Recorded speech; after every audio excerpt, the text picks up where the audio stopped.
Imagine a world where darkness was all there was, until one voice shattered the silence. Let there be light. And with that, everything changed.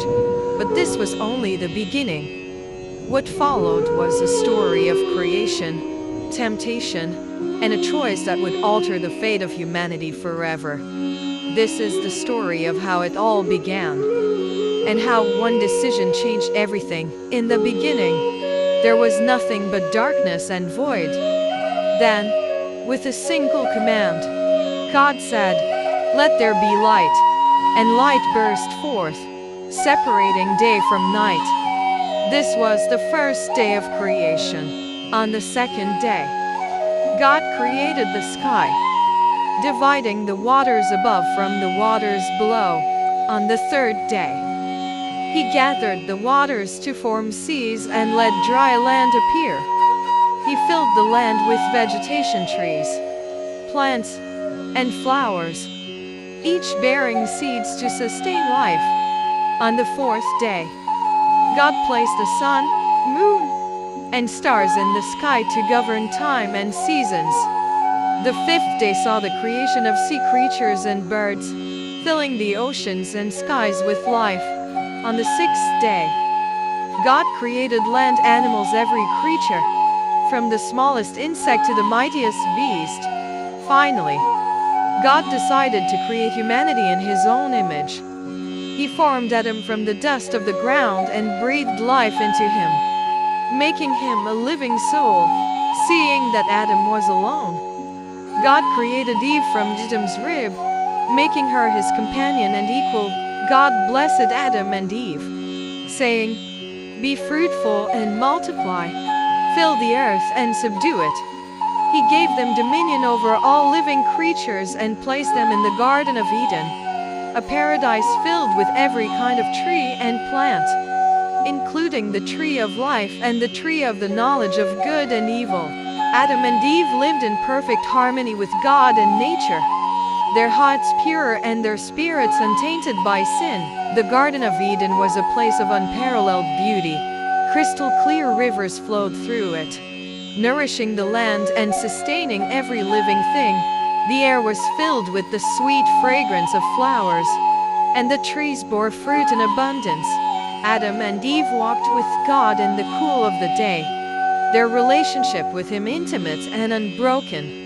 God entrusted Adam with the task of naming the animals, a responsibility that reflected his role as a steward of creation.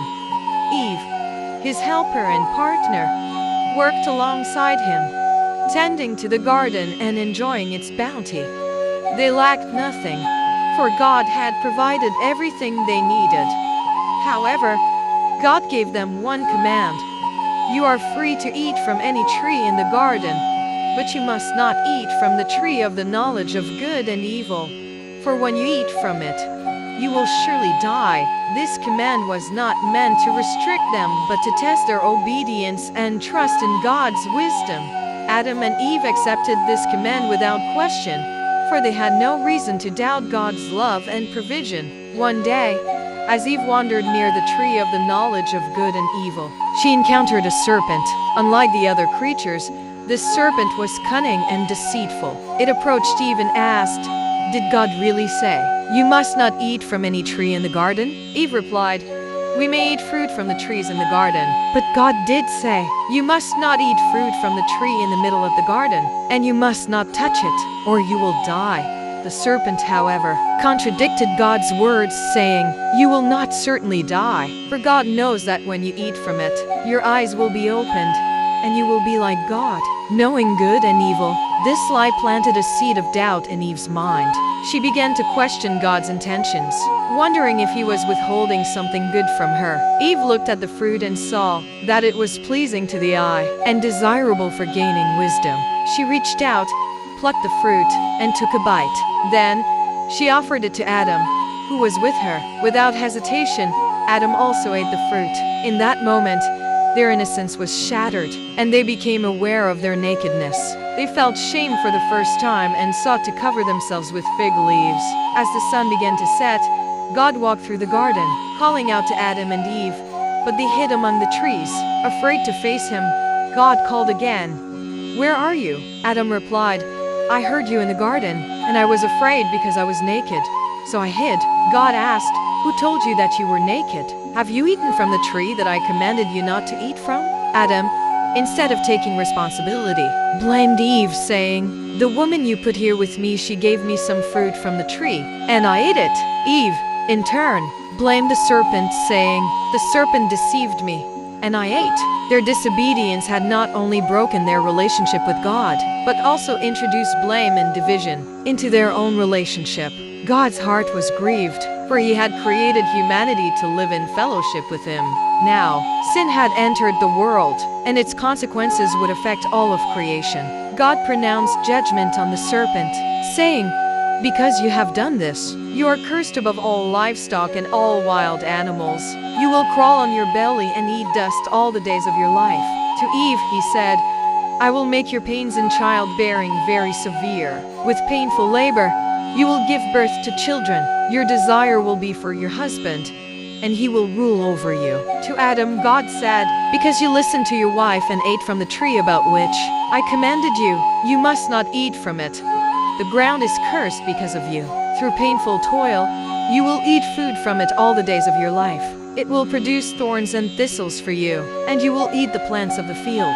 By the sweat of your brow, you will eat your food until you return to the ground, since from it you were taken. For dust you are, and to dust you will return." God then made garments of skin for Adam and Eve, covering their nakedness and symbolizing his grace even in judgment. However, he banished them from the Garden of Eden, placing cherubim and a flaming sword to guard the way to the tree of life. Sin had entered the world, and humanity's perfect relationship with God was broken. The story of Adam and Eve is not just a tale of disobedience and judgment. It is also a story of hope. Even in their fallen state, God showed mercy to Adam and Eve. He provided for their needs, clothed them, and promised a future redemption. This promise is seen in God's words to the serpent, "I will put enmity between you and the woman, and between your offspring and hers. You will crush your head, and you will strike his heel." This prophecy points to Jesus Christ, who would come to defeat sin and Satan, restoring humanity's relationship with God. The story teaches us about the consequences of sin, the importance of obedience, and the boundless grace of God. It reminds us that even in our darkest moments, God's love and redemption are always within reach. The creation of the world was not just an act of power, but also an expression of God's love and creativity. Each day of creation revealed a new aspect of his character, his wisdom in designing the universe, his care in providing for every creature, and his desire for relationship with humanity. When God created Adam and Eve, he crowned his creation with beings made in his own image, capable of love, creativity, and fellowship with him. The Garden of Eden was more than just a physical place. It was a symbol of God's perfect plan for humanity. It represented a world where there was no pain, no suffering, and no separation from God. Adam and Eve's role as stewards of the garden reflected their responsibility to care for God's creation and to live in obedience to his commands. This was the ideal state of humanity, a life of harmony with God, with each other, and with nature. Adam and Eve's life in Eden was marked by intimacy with God. They walked with him in the cool of the day, conversing with him freely and openly. This relationship was the foundation of their existence, giving meaning and purpose to their lives. They lacked nothing, for God had provided everything they needed: food, shelter, companionship, and purpose. The tree of the knowledge of good and evil stood at the center of the garden, a constant reminder of God's authority and their dependence on him. It was not placed there to tempt them, but to give them a choice, to trust in God's wisdom or to seek their own way. This choice was a test of their faith, a way for them to demonstrate their love and loyalty to God. Adam and Eve's obedience to God's command was not burdensome. It was a natural response to his love and provision. They had no reason to doubt him, for he had shown himself to be trustworthy and good. Their life in Eden was a picture of what God intended for all of humanity: a life of joy, peace, and fellowship with him. The serpent's temptation was not just a test of Adam and Eve's obedience. It was an attack on their relationship with God. The serpent questioned God's goodness, suggesting that he was withholding something valuable from them. This lie planted seeds of doubt in Eve's mind, leading her to question God's intentions and to desire something more than what he had given her. Eve's decision to eat the fruit was not just an act of disobedience, it was a rejection of God's authority and a desire to be like him. She wanted to determine for herself what was good and evil, to be independent of God's guidance. This desire for autonomy is at the heart of sin, a desire to be our own gods, to live according to our own rules, rather than God's. Adam's decision to eat the fruit was equally significant. As the head of humanity, he had the responsibility to protect and lead Eve. Instead, he followed her into sin, choosing to please her rather than obey God. This act of disobedience had far-reaching consequences, not just for Adam and Eve but for all of humanity. The moment Adam and Eve ate the fruit, their eyes were opened, and they realized they were naked. This newfound awareness was not a sign of enlightenment but of shame and guilt. They had lost their innocence and their sense of security in God's presence. Their first instinct was to hide, to cover themselves, and to avoid facing God. When God confronted them, he did so not to condemn them but to give them an opportunity to confess and repent. Instead, they shifted the blame. Adam blamed Eve, and Eve blamed the serpent. This refusal to take responsibility for their actions revealed the depth of their brokenness. Sin had not only separated them from God, but had also damaged their relationship with each other. God's response to their sin was both just and merciful. He pronounced judgment on the serpent, on Eve, and on Adam, but he also provided a way for them to be covered and protected. The garments of skin he made for them were a symbol of his grace, a reminder that even in their fallen state, they were still loved and cared for by him. The consequences of Adam and Eve's sin were far-reaching. The ground was cursed, making it difficult for Adam to grow food. Eve would experience pain in childbirth, and her relationship with Adam would be marked by struggle and conflict. The serpent was cursed to crawl on its belly, a symbol of its defeat and humiliation. But the most significant consequence was the separation from God. Adam and Eve were banished from the Garden of Eden, cut off from the tree of life. They could no longer walk with God in the cool of the day, and their relationship with him was fractured. This separation is the essence of sin, a broken relationship with God that affects every aspect of our lives. Yet, even in the midst of judgment, there was hope. God's promise to the serpent that one of Eve's descendants would crush its head was a promise of redemption.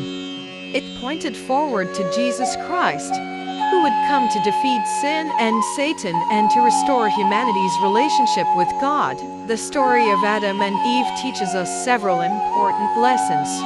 First, it reminds us of the seriousness of sin. Sin is not just a minor mistake. It is a rebellion against God that has devastating consequences.